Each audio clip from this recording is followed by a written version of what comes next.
lagi dengan kami. Seperti biasanya kita mau share ke kalian cara menghias hantaran. Kali ini barangnya apa deh? Ada kain, alat mandi, yang terakhir ring pop.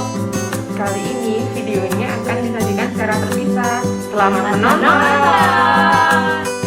Di part ini kita menghias kain dan jarik. Siapkan box hantaran, kain dan jarik, gunting,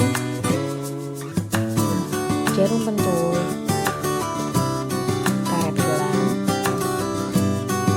rangkaian bunga, mutiara,